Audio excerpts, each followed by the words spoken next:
Hello and welcome to Unscrewed TV, New Zealand's most passionate internet wine show on the continued theme of Sauvignon. Summer of Sauvignon rather than summer of Riesling. But get Riesling kind of...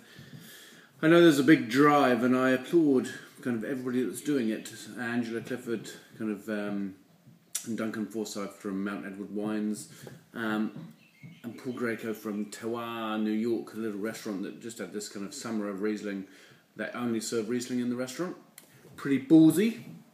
And I've always struggled with the concept that Riesling is the wine lover's wine. I'm not sure whether it is because that no one else really likes it and therefore it's hip and trendy to like it. And then there are a few kind of big names in the wine world that kind of got on the...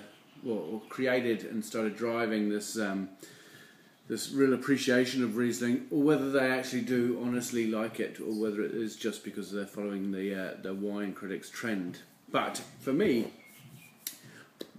obviously my two favourites are Pinot Noir and Chardonnay.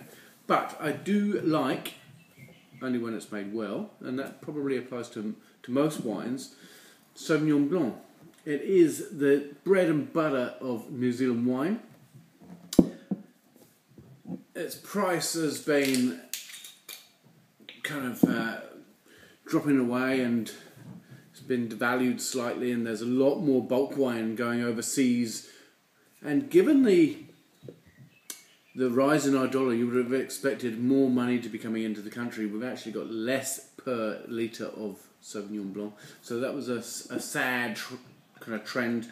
It's kind of gone above 35% of Sauvignon Blanc going out as bulk wine, or New Zealand wine going out as bulk wine.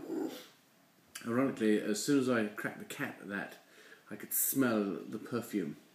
Really tropical, sweet, kind of almost orange, mango, guava. So it is that tropical aspect rather than the green and more kind of linear aspect from the Hour Tree. Even though, ironically, this is from the Hour Tree, Upper Hour Tree, but you get a hint of greenness in there. You get a hint of kind of raw cane sugar, and then you get the tropical fruits. And then if I swirl it around more, give it a bit more air, I can pick out even more. You do get that. There's almost a hint of hay at the back.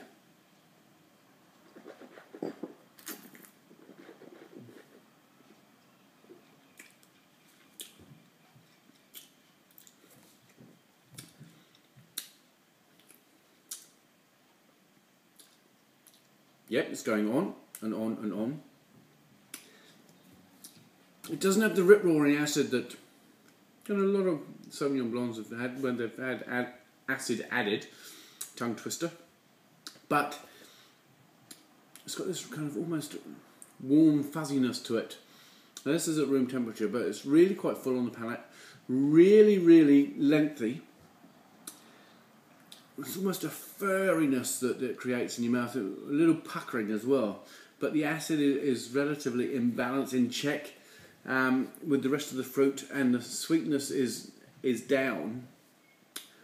The residual sugar sweetness, not the fruit sweetness. The fruit sweetness is up, and it's a vibrant wine. I've got to say that I like it. Doesn't excite me. I think it's very well made. I think the fruit quality is really good. Just doesn't excite me. There's an edge missing, and it's not the rip-roaring acid that's missing. I think that the acid is really well in line with the rest of the wine, but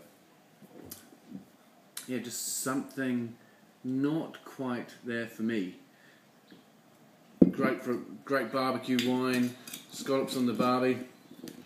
It's supposed to be summer, pouring with rain. Yeah. Anyway, until next time.